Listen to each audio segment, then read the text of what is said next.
धन्यवाद हो। पिछले साल काफी न सिर्फ हिंदुस्तान में लेकिन पूरी दुनिया में बड़ी हलचल हुई। मौत का भय, मौत का आतंक पूरी दुनिया पर छाया। हम परमेश्वर का धन्यवाद करते हैं और आज भी बहुत से लोग दहशत के अंदर हैं।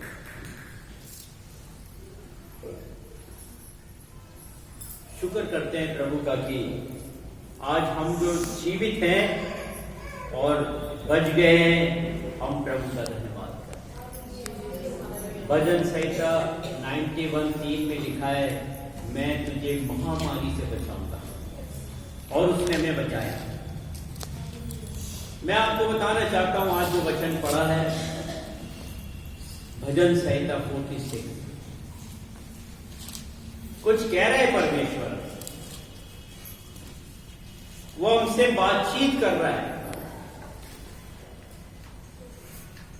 लेकिन आज सारी दुनिया अपने हाल के अंदर, अपने दुख, मुसीबत, परेशानी, समस्याओं के अंदर, बीमारियों में इतना उलझ गया है कि उस परमेश्वर की आवाज को नहीं पहचान पा। जब से सृष्टि बनी तब से परमेश्वर मनुष्य से बातचीत कर रहा है। बहुत थोड़े लोग हैं जो उसकी आवाज सुन रहे हैं। वो किसी से भी, सारी दुनिया से बातचीत कर रहा है, और आज मेरे और आपसे ही बातचीत कर रहा है। हम परमेश्वर का धन्यवाद करते हैं। वो क्या कहना चाहता है उससे पहले हम प्रार्थना करें। प्रभु जी, मैं आपका धन्यवाद करता हूं, स्तुति बड़ाई करता हूं इन प्यारे लोगों के लिए प्रभु, जो दूर दूर से अपने घरों से बड़ी इच्छा के साथ, बड़ी अभिलाषा के साथ और बड़े समर्पित भावनाओं के साथ प्रभु आपके घर में आए। हम आपका धन्यवाद करते हैं। और जो औपचारिकता रूप से आते हैं संडे को आराधना में, प्रभु आप उनसे भी बातचीत करें। आज कोई भी खाली हाथ ना जाए, लेकिन परमेश्वर की उस आवाज को सुन ले कि वो क्या कहता है। दया कर प्रभु अपने खादिम को लेकर आया है, इसके होठ और जुबान को मसा कर, ताकि प्रभु हम तेरी आवाज को सुन सकें कि तू क्या चाहता है। सारी आदर महिमा आपको देते हैं यीशु मसीह के पवित्र सामर्थ्य नाम। जब डॉक्टर के द्वारा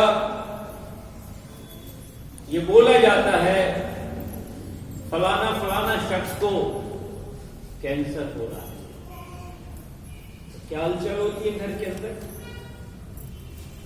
पूरा घर कांप जाता है। मौत के अलावा कुछ नजर नहीं आता उनको।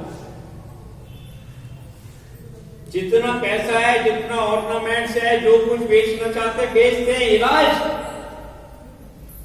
कैसे बचे? मौत सामने खड़ी है। कैंसर का दूसरा नाम मौत। और उसको बचने के लिए कहां कहां नहीं जाते, पूरब से पश्चिम, पश्चिम से उत्तर, उत्तर से दक्षिण जा रहे। जाते कि नहीं? क्यों? बचना चाहते हैं। और एक बचाने वाला यहां पर आपके बीच में मौजूद है, एक छुड़ाने वाला मौजूद है। वो आपको इस बीमारी से छुटकारा देना चाहता है, मौत से छुटकारा देना चाहता है, पाप से छुटकारा देना चाहता है। लेकिन उसको कोई सुनने के लिए तैयार नहीं है। What he is telling to people, what he is telling to world, उसकी सुन लो। परमेश्वर की आवाज हर एक मनुष्य के पास पहुंची और पहुंच रही। जब महामारी आई, हर एक के घर पर उसने दस्तक दी। आ जाओ मेरे पास,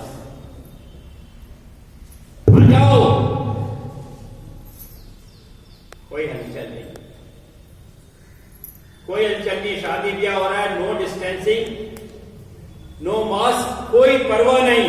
संसार में इतना मुक्त हो गया है, बहुत चारों तरफ मंडरा रही है, कोई परवाह नहीं।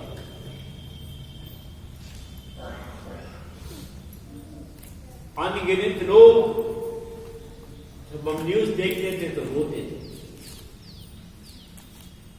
घर को लौट रहे नहीं पहुंच पाए, रास्ते में अंत हो गया उनका। बूढ़े माँ बाप इंतजार कर रहे हैं, सब लोग जाने के लिए तैयार हैं, हजारों लोग, ट्रेन नहीं है, पुलिस आंसू गैस छोड़ रही है, बीवी से शौहर जुदा हो गया, माँ बाप से बच्चे जुदा हो गए, कहां गए? कैसा आलम, इससे भयानक आलम आने वाला है। मैं डरा नहीं रहा हूं, बाइबल अपनी जगह पूरी हो रही है। मत्ती 24 बाब, लूका 21 बाब पढ़ेंगे तो अंत के बारे में लिखा है ये सब कुछ होगा।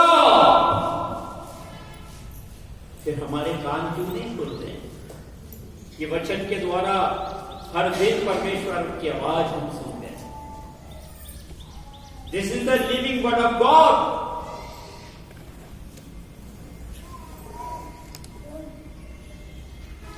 अगर आज हम इसकी आवाज नहीं सुन रहे हैं, the day will soon come, he will not response to us. वो हमको कोई रिस्पॉन्स नहीं देगा, हम चिल्लाते रहेंगे, हे प्रभु, हे प्रभु। एक आवाज आएगी, आई डोंट नो, मैं तुम्हें नहीं जानता। आज जानने का समय है, जान ले पहचान ले, खुद बचे, परिवार बचे, रिश्तेदार बचे। पत्थर कुछ नहीं कर सकता है, जीवित परमेश्वर ही सब कुछ कर सकता है। भजन संहिता 46 अभी हमने पढ़ा, पहले पद में लिखा है, परमेश्वर हमारा शरण स्थान और बल है, संकट में सहज से मिलने वाला साहेब। वो शरण स्थान है, आ जाइए। कोई महामारी, कोई टीबी, कोई कैंसर, कोई बीमारी, कुछ नहीं। कम अनटू हिज डिवाइन हैंड्स, उसके सामर्थ्य हाथों के नीचे आ जाइए। वो बुला रहा है, बुला रहा है, आ जाइए। Left the world, left the lust, सब अभिलाषा छोड़ दे, संसार छोड़ दे, उसके पास आ जाइए। आप बचेंगे, आपका घराना बच जाएगा।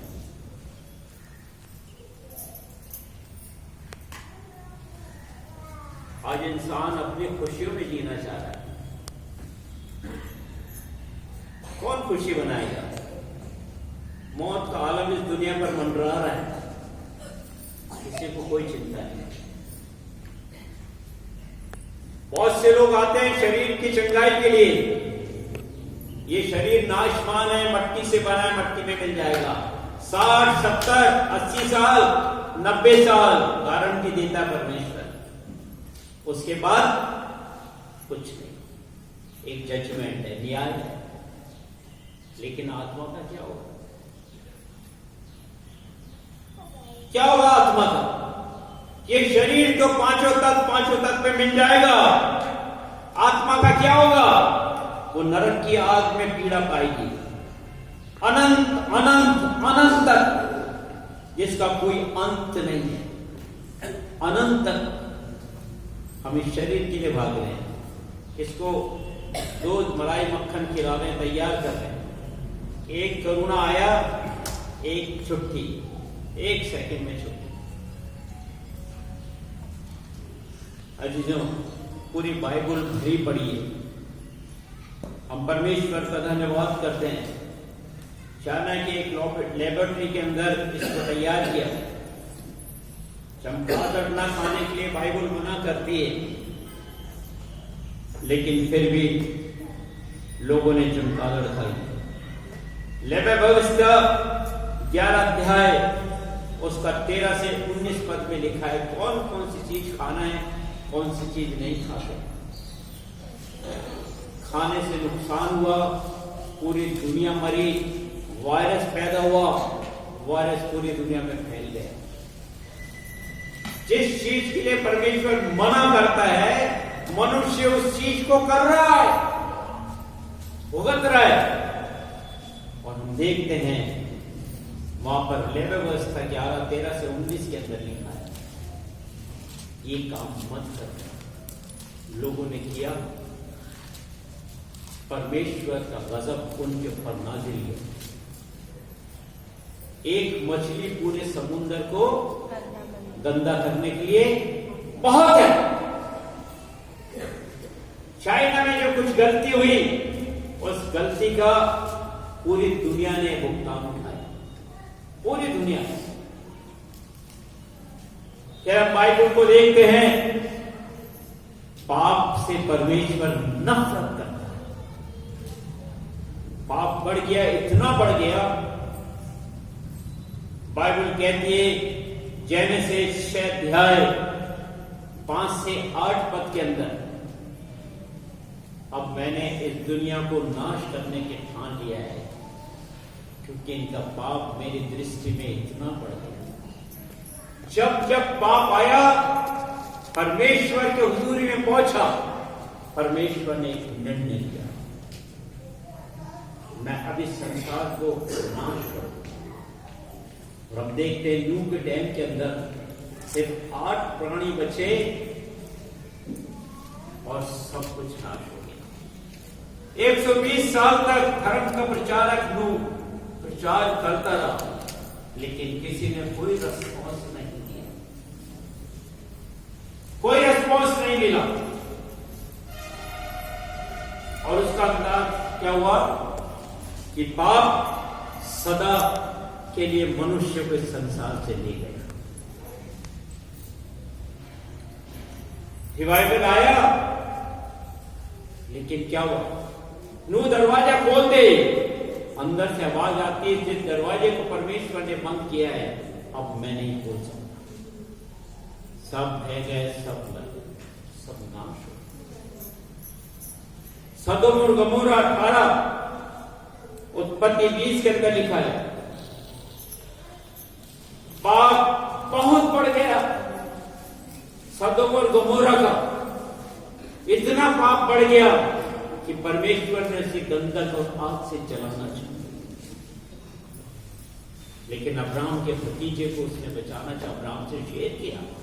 परमेश्वर कोई गलत काम नहीं करेगा, उससे पहले मनुष्य को बताता मैं ये कर रहा हूं।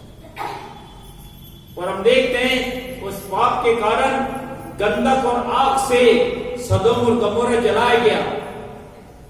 लूत और उसका परिवार विलंब कर रहा, स्वर्गदूतों ने उनका हाथ पकड़ के खींच कर निकलो, भागो इस शहर से, उस पहाड़ की तरफ जहां भी जाके मेरे भागो।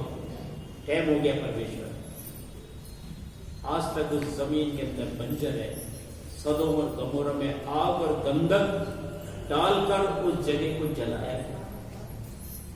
पाप बढ़ गया। हम परमेश्वर का धन्यवाद करते हैं।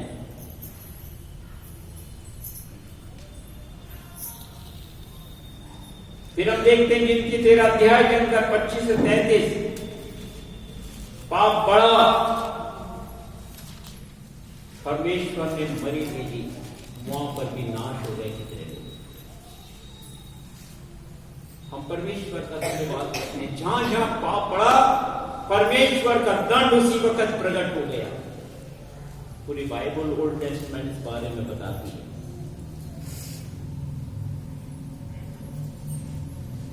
फिर गिनती के अंदर 14 अध्याय 1 से 4 पद पढ़िए मेहरबानी से। गिनती 14 1 से 4।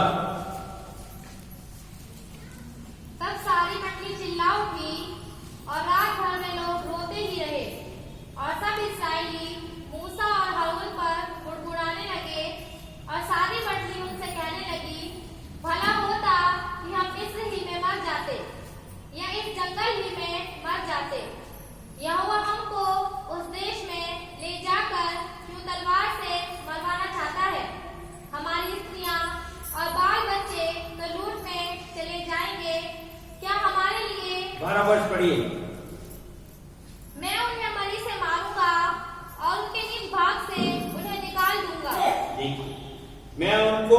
से मारूंगा, गुनाह बढ़ गया, परमेश्वर के विरुद्ध उड़ाने पड़ूंगा, मरी से मारूंगा मैं। और परमेश्वर की मरी कितनी होती थी? 70-80 हजार, 1 लाख, 1.5 लाख, इतने लोग 1 सेकंड में मर जाते। जहां जहां पाप बढ़ा, वहां वहां परमेश्वर ने महामारी को भेजा, और जो परमेश्वर के लोग थे उनको मृत्यु के फाटक से घसीट कर परमेश्वर ले आया जीवन देने। हम परमेश्वर का धन्यवाद करते। बाइबल भरी पढ़िए, नंबर 21 और 4 से 9 हम देखते हैं। पढ़िए जरा क्या लिखा है। 16 अध्याय गिनती 14-26 पढ़िए। फिर यहोवा ने मूसा और हारून से कहा, यह पूरी मंडली मुझ पर गुड़गुड़ाती रहती है, उसको मैं कब तक सहता रहूंगा? इस्राएली जो मुझ पर गुड़गुड़ाते रहते हैं, उनका यह गुड़गुड़ाना मैंने सुना है। इसलिए उनसे कह कि यहोवा की यह वाणी है कि मेरे जीवन की शपथ, जो बातें तुमने मेरे सुनते कही है, निसंदेह मैं उसी के अनुसार तुम्हारे साथ व्यवहार करूंगा। फिर 16:46 पढ़िए। और मूसा ने हारून से कहा, धूपदान को लेकर उसमें वेदी पर से आग रखकर उस पर धूप डाल, मंडली के पास फुर्ती से जाकर उसके लिए प्रायश्चित कर। देखिए, मरी भेदती लोग मरे जा रहे हैं, और मूसा ने हारून से कहा तुरंत जा परमेश्वर की स्तुति, आराधना, प्रार्थना कर। हम देखते हैं जीजो, मूसा और हारून भागते थे परमेश्वर के आगे, वो गलत काम करते थे, परमेश्वर मरी भेजता। नसीहत मेरे विरुद्ध, मैं तुम्हें निकाल के लाया गुलामी में से, गुनाह में से निकाल के लाया, मैं तुम्हें जीवन देना चाहता हूं, मैं तुम्हें कनान में ले जाना चाहता हूं, जहां दूध और शहद की नदी बहती है। लेकिन उन्होंने उसकी नहीं मानी, हमें निकम्मी रोटी को खा के मर गए। जो स्वर्गदूतों का भोजन था, परमेश्वर उन्हें खिलाया। उनके पांव बढ़ गए तो उनके जूते भी बढ़ गए, उनके कपड़े नहीं फटे 40 साल में, वो कपड़े नए के नए, जूते नए के नए। जैसे कि सब बढ़ा, उनके कपड़े भी बढ़ने लगे। देखिए परमेश्वर के कामों को देखिए, फिर भी परमेश्वर के विरुद्ध बोल रहे। क्यों बोल रहे? क्योंकि वो पूरी रीति से परमेश्वर को अपना जीवन समर्पित नहीं किया। आज भी बहुत से लोग अपनी चंगाई लेके चले जा रहे हैं, लेकिन उनको पता नहीं है इसका अंजाम क्या होगा। एक दिन मौत आएगी, उनको ले जाएगी, है ना। लेकिन हमने सिर्फ चंगाई के लिए प्रभु के पास गए, हमारी आत्मा के लिए नहीं। हम उस अनंत जीवन पाने के लिए नहीं गए, हम उस उद्धार पाने के लिए नहीं गए, हम यीशु के समान होने के लिए नहीं गए, हम यीशु मसीह के उस अनंत जीवन के लिए नहीं गए। इसलिए यूहन्ना 17 में लिखा है, उस अद्वैत परमेश्वर को जान लो, अर्थात यीशु मसीह को जानो। हमने जाना ही नहीं। हमने किसको जाना? चंगाई को जाना। चंगाई मिल गई हमें, है ना। हमने किसको जाना? हमारी चंगाई को देखा, चंगाई मिल गई हमें। अजीजों, ये सिर्फ यही है, इसके द्वारा परमेश्वर आपको विश्वास करता है कि मैं तुझे इससे भी बड़े बड़े काम दिखाऊंगा।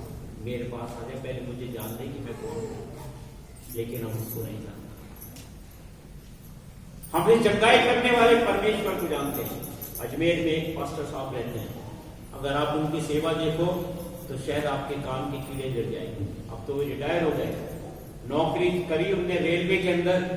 शाम को 6 बजे आए घर, 5 बजे 5:30 बजे चाय पी उनने, 6 बजे अपनी जीप उठाई और चल पड़े। और कब लौटते थे? सुबह 5 बजे। सारी रात गांव में प्रचार किया उन्होंने, 60 डिस्ट्रिक्ट में प्रचार किया। पिछले दिन मेरे घर में आए, उन्होंने बताया, बोला ब्रदर कैसे लोग, वो जो गांव के लोग हैं, अब वो छुटकारा देते हैं लोगों को, उनको जाने की जरूरत नहीं है। वो बदुए निकालते, मेला लगता है, ऐसे गंदे किचोले, धोती और साफा और कमीज फटी भी है, लेकिन परमेश्वर का आत्मा उनमें जुम्बिश करता है। जब वो आत्मा में आते हैं, तब देखो आत्माएं, रूहें, बदुए कैसे छटपट पटा के निकल के जाती है। सैकड़ों लोग उनके गांव में खड़े हुए, सब उनको कहते हैं महाराज महाराज। और उन्होंने धोती पहनना, साफा पहनना और नाक में नट डालना, उनके जैसा वेश बनाया है। ग्वानिश इंग्लिश, एक नंबर इंग्लिश बोलने वाला, लेकिन धोती पहनते हैं, साफा पहनते हैं, लाखों लोगों को प्रभु के पास लेकर गांव के गांव मत पड़े, 60 डिस्ट्रिक्ट के अंदर आते जीप दौड़ती है उनकी। बड़े बड़े ठाकुर उन्हें सारी मूर्तियां उठा के कुएं में डाल, पत्थर कुएं में डाल दिए। वही देवी देवता उनको सताने के लिए आ गए जिनको वो भगवान मानते थे। अरे उसको जानो जो स्वर्ग पृथ्वी का सिरजनहार है, उसको मानो जो आपको जीवन देने के लिए आए, जिसने क्रूस के ऊपर अपने आप को दे दिया आपके लिए।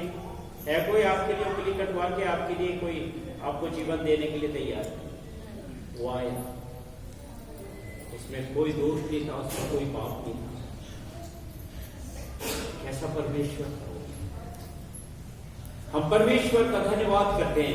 ओल्ड टेस्टमेंट में लिखा है, जहां जहां पाप हुआ परमेश्वर ने महामारी को भेजा, हजारों लोग मरे, 70,000, 80,000, लाख, 1.25 लाख। मूसा और हारून भागे परमेश्वर के पास, इनको तो क्षमा। अजीजों, कब तक हम पाप करते हैं? और यहां पर लिखा है 46 ज़बूर के अंदर, चाहे पहाड़ समुद्र के बीच में डाल दिए जाए, चाहे समुद्र गरजे और पैर उठाए और पहाड़ उसकी पार से कांप उठे,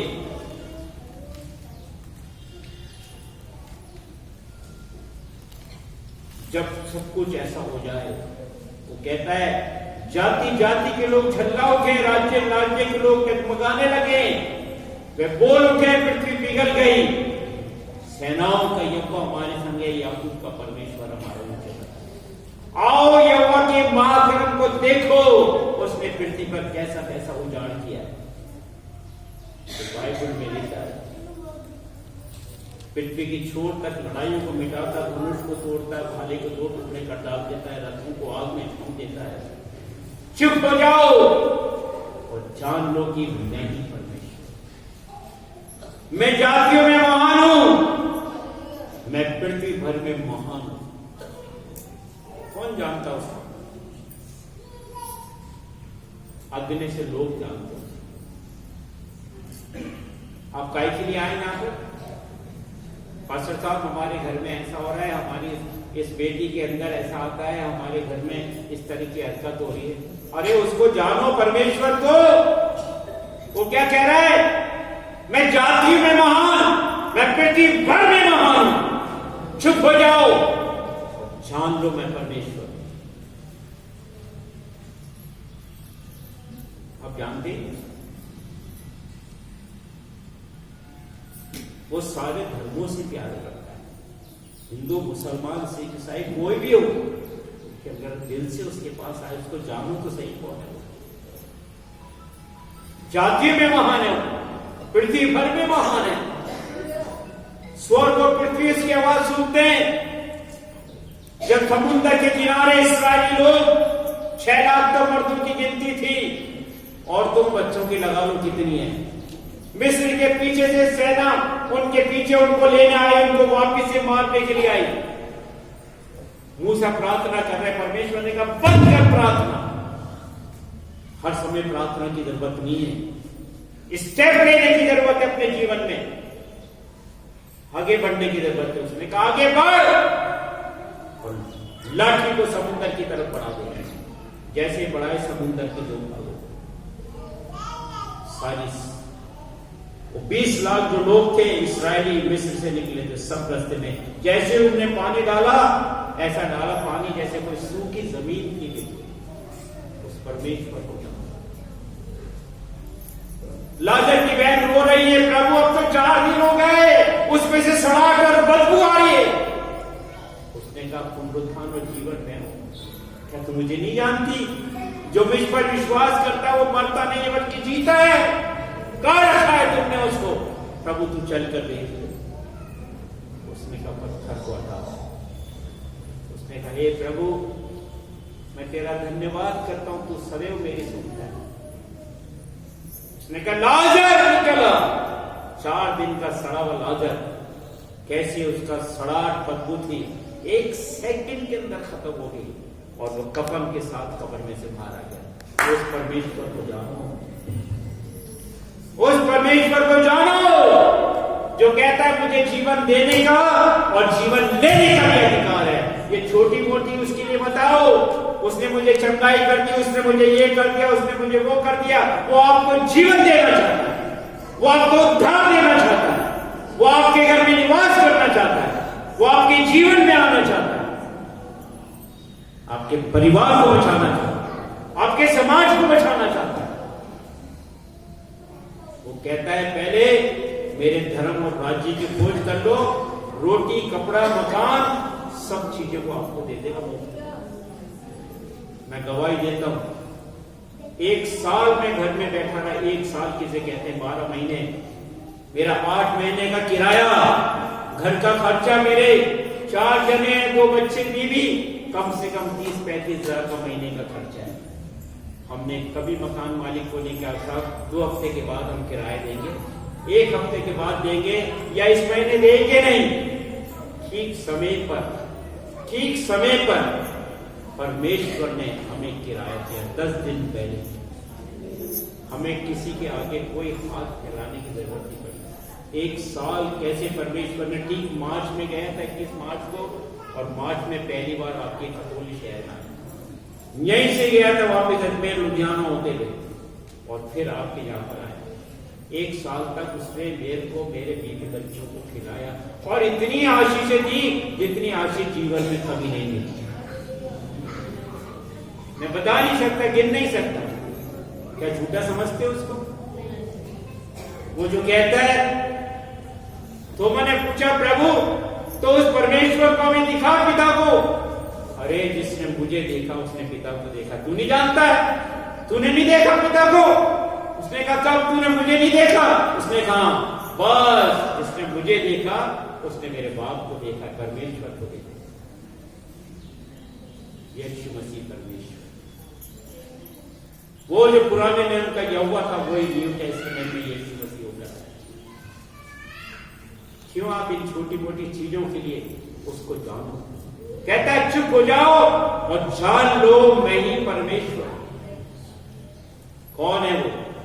सर्वशक्तिमान परमेश्वर है। लूका 1:15 में लिखा है परमेश्वर। वो कहता है मैं सर्वशक्तिमान एल शदाई हूं, मैं उसके समान कोई सर्वशक्तिमान नहीं।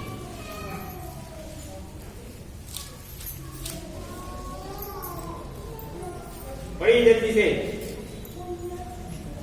क्योंकि वह प्रभु के सामने महान होगा और दाखरस और मदिरा कभी न पिएगा और अपनी माता के गर्भ भी से पवित्र आत्मा से परिपूर्ण हो जाएगा और इस्राएलियों में से बहुतेरों को उनके प्रभु परमेश्वर की ओर फेरेगा। वो है सर्वशक्तिमान परमेश्वर। शायद 9 में लिखा है और वो सर्वशक्तिमान परमेश्वर है। उसकी प्रभुता कभी समाप्त नहीं होगी। युगान युग जीवित रहने वाला परमेश्वर है। वो अनादि काल से अनंत काल तक का परमेश्वर है। सर्व सामर्थी है। पहला कुरिन्थियों 2:10 में लिखा है सर्व सामर्थी परमेश्वर है वो। हम परमेश्वर का धन्यवाद करते हैं कि कैसा परमेश्वर हो, हम उसकी स्तुति करते हैं। सर्वव्यापी परमेश्वर है। वो हमारे उठने बैठने को, चलने फिरने को जानता है। हम जहां भी चले जाएं, अंधेरे में जाएं, ज्योति में जाएं, वो वहां पर है, हर जगह मौजूद है। सर्वव्यापी, सर्वसामर्थी, सर्वशक्तिमान परमेश्वर है और वो कहता मुझे जानो। आप किसको जान रहे हैं? चंगाई को जान। आप जब उसको जानेंगे, आप चंगाई, आपकी बीमारी कोसों में दूर होगी आपसे। आपके दरवाजे पे दस्तक भी नहीं देगी बीमारी आपको। कुछ नहीं, यीशु के नाम से। मैंने आपको बताया उस पादरी ने 60 डिस्ट्रिक्ट कवर करिए, गांव के अंदर ऐसे आदमियों को खड़ा कर दिया। वो 4 आदमी हमारे यहाँ पर लेकर आए क्या भजन और कीर्तन गा रहे थे, उन्होंने बताया बाबूजी उनकी गवाहियां सुन सुन के मैं हैरान था। जब वो खड़े होते प्रार्थना के लिए तो कहते मेला लग जाता, बदरुएं निकलती नहीं करती। एक पास्टर ने लाखों लोगों को कैसा बना दिया आपके गांव गांव के 4-4, 5-5 हजार आदमी, चाहे वो 2 बजे पहुंच रहे तो 2 बजे वहां पर गांव में खड़े हो रहे थे। क्या है उसके पास? ये कहते हैं इन पत्थरों को फेंक कर आओ, निकाल। जीवन किसके पास है? छुटकारा किसके पास है? चंगाई किसके पास है? सामर्थ किसके पास है? तो फिर काय के लिए जा रहा हूं उनके अंदर? अरे वहां क्या रखा है? जब जानने के बाद भी सच्चाई अगर तुम नहीं जानना चाहते तो फिर क्या है? जीवन में अंधेरा ही, चंगाई लेके भी अंधेरा है। मुझे मालूम है इस पास्टर साहब ने खून पसीने एक कर दिया। कितने आज अगर वो सारे लोग आए तो मैं कहता हूं ऐसे 10 चर्च बन जाए तो 10 चर्च भी कम पड़ेंगे। क्यों? वो चंगाई लेके भाग जाते हैं। एक सुनार आते थे पिछले साल, 2 साल पहले मैं आया था, 6 बजे आके ये सब ऑल्टर और ये सब भागते थे यहाँ पर बाहर आकर। मैंने कहा भाई साहब ये कौन लोग हैं? ये सुनार है। इनके घर गया था, इनके घर में परमेश्वर ने अद्भुत चमत्कार किया, सारे दुष्ट आत्माएं निकाली और आज पूरा का पूरा घर देखो। और कहां है वो? है कोई सुनार परिवार यहां गाय? एक संडे 2 महीने 3 महीने तक आएंगे, फिर जब सब चंगे हो जाएंगे फिर आशीष आने लगेगी। उन्होंने कहा कैसा प्रभु, कैसा परमेश्वर, कैसी आराधना। अरे भैया उसको छोड़ो मत, पकड़ लो। अगर आपको जिंदगी पाना है तो ये शरीर के पीछे मत आओ यहां पर कि मैं चंगाई, मेरे को दुख मिल रहा है फादर साहब मेरे लिए दुआ कर दो। नहीं, आप उसको जानो वो कौन है। वो सामर्थी परमेश्वर है। आप क्यों नहीं पादी साहब की तरह खड़े होकर काम करते हैं अपने मोहल्ले के अंदर? क्यों? आप उसको जानना नहीं चाहते।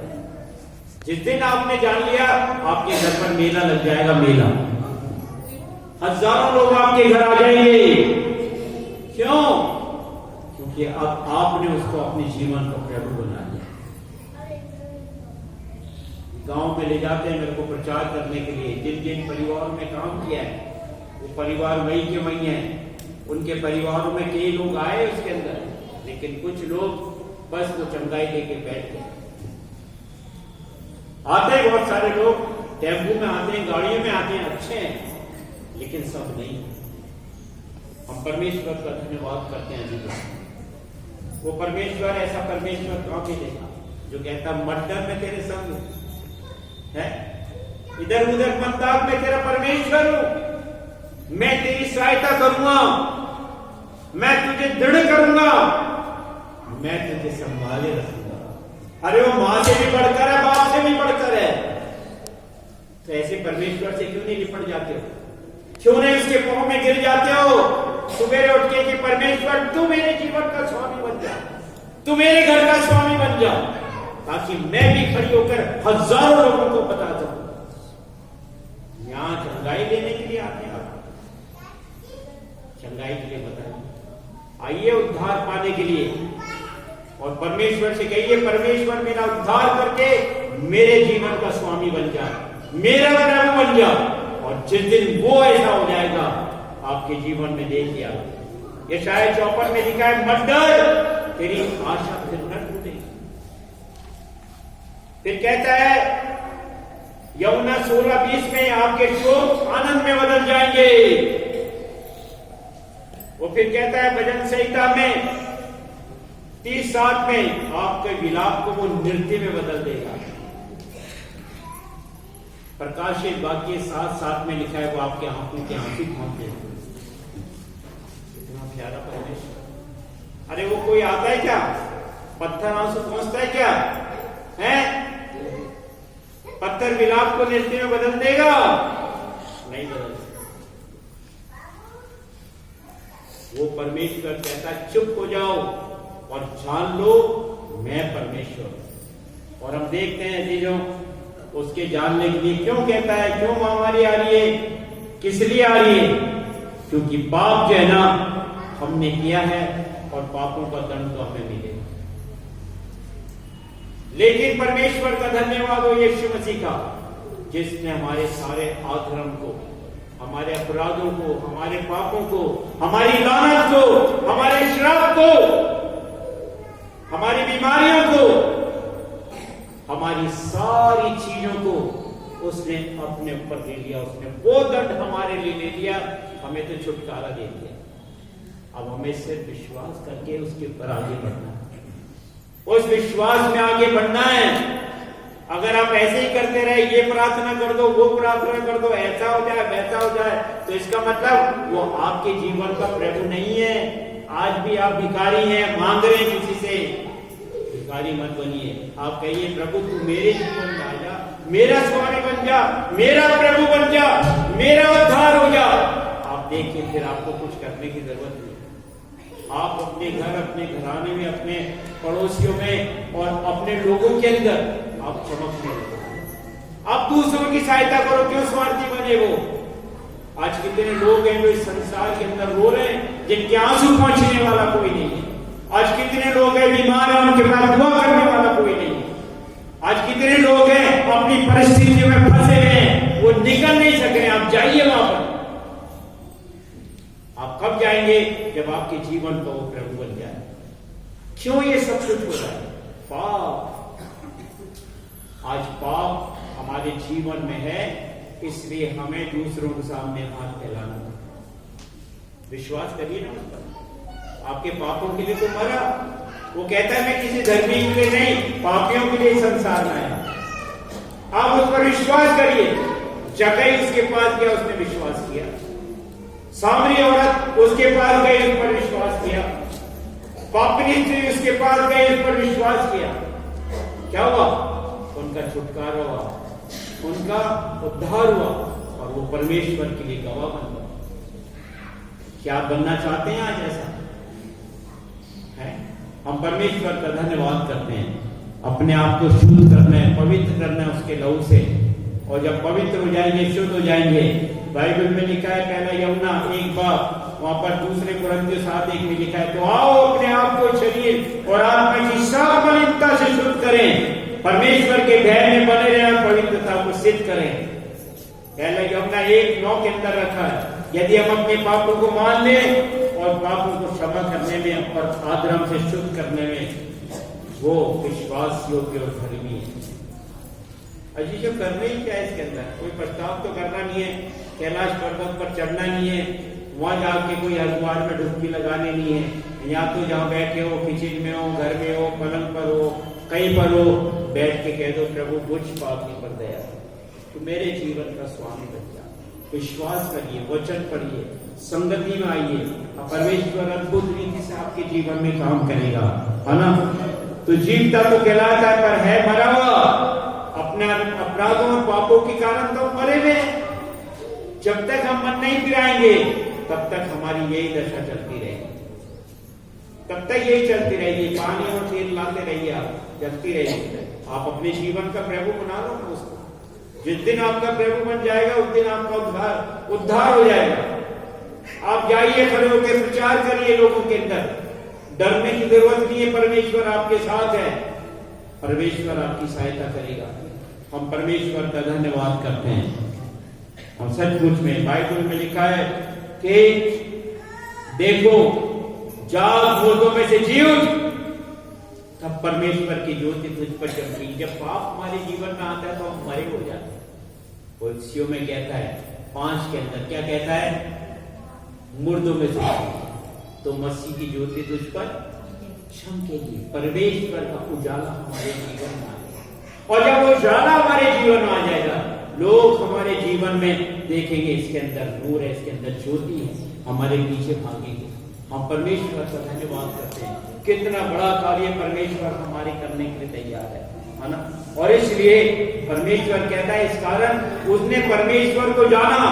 परमेश्वर के दास ने आपको सच्चाई बताई, सच्चाई को आपने नहीं जाना, इसलिए बाइबल कहती है परमेश्वर ने उनके मन के अनुसार उनको छोड़ दिया ताकि उनकी बुद्धि अंधेरी हो जाए। और आज जितने लोग आए, चंगाई पाई, लेकिन निरंतर नहीं आने के बाद धीरे धीरे वापस से उनका जीवन अंधेरे में चला गया, वापस पाप के आकर खड़े हो गए उसके अंदर। उसमें जीवन नहीं है, उसमें सच्चाई नहीं है, वो गवाही खत्म हो जाती है जब हम अंधेरे में चले जाते हैं। आज जरूरत इस बात की है कि हम जहां भी रहें प्रभु के लिए गवाह बने, प्रभु के लिए गवाह बने। हम परमेश्वर का धन्यवाद करते हैं, आज परमेश्वर हमें नया बनाने के लिए तैयार है। काश हम अपने आप को परमेश्वर के लिए सौंप दें, क्योंकि ऐसा है पाप के द्वारा हमारा मन अंधेरा है, पाप के द्वारा हमारी बुद्धि अंधेरी है, पाप के द्वारा हमारे जीवन के अंदर अशुद्धता है। और इसलिए ये पाप जो है सेपरेशन फ्रॉम गॉड, ये परमेश्वर से अलगाव है। पाप परमेश्वर के साथ हम नहीं है। इसलिए आपको रेगुलर चंगाई मिल जाती है तो रेगुलर संगति में बने रहना है। और फादर साहब से एक बाइबल ले जाइए, न्यू टेस्टमेंट ले जाइए, पढ़िए उसको। घर में अगर विरोध होता है तो छिपकर पढ़िए, रात में पढ़िए, आपका विरोध खत्म हो जाएगा। एक दिन आप घराने को जीत लेंगे, डरने की कोई जरूरत नहीं है इसके अंदर। परमेश्वर आपके साथ है ना। हम परमेश्वर का धन्यवाद करते हैं। दूसरी बात है, आप इग्नोर मत करिए, इग्नोरेंस ऑफ ट्रुथ। इस सच्चाई को आप इग्नोर मत करिए, सच्चाई है, यीशु मसीह एक सच्चाई है। आज तक कोई भी आए संसार के अंदर सब मर मिट गए, लेकिन यीशु मसीह ने दावा किया, मार्ग में हूं, सत्य में हूं और जीवन में हूं और पुनरुत्थान में हूं और द्वार भी में हूं। कोई दूसरा द्वार नहीं है, बिगर मेरे द्वारा तुम पिता के पास नहीं पहुंच सकते। उसने दावा किया दावा, और आज भी इस दुनिया के अंदर कोई आज तक पैदा नहीं हुआ जो ये कह सके मार्ग में हूं, जीवन में हूं, सत्य में हूं, पुनरुत्थान में हूं या द्वार में हूं। इसलिए परमेश्वर का धन्यवाद करते हैं, है ना। सच्चाई को नेग्लेक्ट मत करना। तीसरी बात है नेग्लिजेंसी ऑफ सैल्वेशन। उद्धार के लिए लापरवाही नहीं करनी, चंगाई लेके चले नहीं जाना है जब तक आपको उद्धार नहीं मिलता है ना। बाइबल में लिखा है 16:31 प्रेरितों के काम में, यदि तू विश्वास लाए तू और तेरा घराना उद्धार पाएगा। आपका घराने से आप कितने स्वार्थी हैं, अपनी शिफा के लिए आ रही है। आपको पता नहीं है मेरा पूरा घराना अंधकार के अंदर है, अभी भी दंड की आज्ञा उनके ऊपर है। उस दिन वो कहेंगे तूने मेरे को क्यों नहीं बताया। जब परमेश्वर उनको कहेगा अब इनको सबको आपके झील में डाल दो, फिर क्या करोगे आप, क्या करोगे? देखकर रोगे, मेरे माँ बाप, मेरे रिश्तेदार उस अग्नि में जा रहे, तो आप क्यों लापरवाह हो? बाइबल में लिखा अगर तू विश्वास लाए तो तू और तेरा घराना उद्धार है। तो आप पूरे घराने को बचाओ ना, आप क्यों अपने आप बच रहे हो? आपने चंगाई ले ली तो आप बने रहो, वचन में बने रहो, यीशु मसीह को अपना आधार मानो, यीशु मसीह को अपना प्रभु मानो, यीशु मसीह के द्वारा जो है आगे अपने जीवन को बसर करो। और हम देखते हैं सचमुच में हमारी आत्मा जो है ना, एक 3 चीजें हैं, आत्मा, सोल एंड बॉडी। यह आत्मा जो है ना परमेश्वर की तरफ से मिली है, और सोल जो है हमारा जो मनुष्य का आयाम है, ये आयाम है जो मानसिक संसार व्यवहारिकता को बताता है, और जो बात तर्क करता है, सोचता है, और बुद्धि और संवेदनशीलता की इच्छा और कल्पना विवेक के अंदर रहती है ना। और बॉडी जो है ना वो जो है शरीर है ना। हम देखते हैं कि परमेश्वर कहता है शरीर में नहीं, आत्मा में हमें चलने की जरूरत है ना। हम परमेश्वर का धन्यवाद करते हैं। तो आज हमें जरूरत क्या है? परमेश्वर के पास आने की जरूरत है ना। 3 चीजें हमें याद रखना है। पहली चीज हमें विश्वास करना है ना। तो विश्वास करें तो तू और तेरा घराना उद्धार पाएगा। दूसरी बात है हमें पश्चाताप करना है कि प्रभु जो काम मुझसे हुआ है उसके लिए तू हमें क्षमा कर। तीसरी बात है अंगीकार। रोमियो के अंदर 10 बाब में लिखा है, अगर तू मुंह से प्रभु जानकर अंगीकार करे और मन से विश्वास करे तो तू निश्चय उद्धार पाएगा, है ना। विश्वास, पश्चाताप और अंगीकार, तो ये हमें करना है। और जब हम ये करेंगे तो हमारे जीवन में उद्धार आएगा, और जब उद्धार आएगा तो हम गवाह बनेंगे। गवाह बनेंगे तो परमेश्वर का आत्मा में मिल जाएगा। जब परमेश्वर का आत्मा मिलेगा तो हम सामर्थ्य बन जाएंगे। और जब सामर्थ्य बन जाएंगे हमें किसी तरह का डर नहीं है ना। चाहे पृथ्वी डोल उठे, चाहे पहाड़ फेन उठाए, तो बाइबल में क्या लिखा है वचन संहिता 46 में, मुझे किसी प्रकार का भय नहीं होगा, है ना। तो इसलिए परमेश्वर कहता है, क्या कहता है, चुप हो जाओ और जान लो मैं ही परमेश्वर हूं, मैं जातियों में महान हूं और पृथ्वी भर में महान हूं। इस बात को गांठ बांध के रखना, इसके अलावा कोई नहीं है। अगर आप चाहते हैं स्वर्गीय जीवन, अनंत काल का जीवन, आप बचे, आपका परिवार बचे, आपके रिश्तेदार बचे, तो प्रभु को अपना उद्धारकर्ता करके स्वीकार कर लीजिए। ये चंगाई तो आज है, कल मृत्यु है, फिर चले जाना है। लाजर को खुदा ने जिला भी दिया, 4 दिन का सड़ा हुआ जो था, लेकिन फिर भी उसको मरना पड़ा, इस दुनिया से चला गया। लेकिन यीशु मसीह मरकर जीवित हुआ, है ना। हम परमेश्वर का धन्यवाद करते हैं। तो हमें विश्वास करके उद्धार पाना है और उसके गवाह बनना है और अपने आप को लोगों के सामने बताना है, यीशु मसीह के द्वारा मेरा उद्धार हुआ है। और इस वचन को पढ़िए, ले जाइए पादरी साहब से, और इसको पढ़िए घर के अंदर, डरिए मत, पढ़िए इसको। परमेश्वर आपसे इसके द्वारा बातचीत करें। आइए परमेश्वर का धन्यवाद है, प्रार्थना करें। हमारे जीवित सामर्थ्य विश्वास योग्य परमेश्वर, हम धन्यवाद करते हैं कि तूने कहा कि परमेश्वर हमारा शरण स्थान है, और जब तू हमारा शरण स्थान बन जाता है तो कोई है हमारे निकट नहीं है। प्रभु हम तेरा धन्यवाद करते हैं, चाहे पृथ्वी उलट जाए, चाहे पहाड़ आ जाए, चाहे महामारी आ जाए, कुछ भी हो जाए, प्रभु हमें किसी तरह का कोई डर नहीं है, क्योंकि सेनाओं के यहोवा हमारे संग है और याकूब का परमेश्वर हमारे संग है। इसलिए प्रभु कहता है, चुप हो जाओ, जान लो मैं ही परमेश्वर। प्रभु आज हमें जानने का समय है, एक दिन आएगा जब हम इस संसार से चले जाएंगे, वो समय हमारे लिए खत्म हो जाएगा। आज अभी इसी वक्त हम जान लें कि यीशु मसीह तू ही प्रभु है, तू ही परमेश्वर है, और तू हमारे जीवन का उद्धार कर और हमारे परिवार का उद्धार कर। इस वचन पर आशीष दीजिए। धन्यवाद के साथ प्रभु यीशु मसीह के नाम से आमीन। पास्टर जेकब साहब का मैं बहुत बहुत दिल से धन्यवाद करता हूँ, उन्होंने मुझे मौका दिया। शुक्रिया।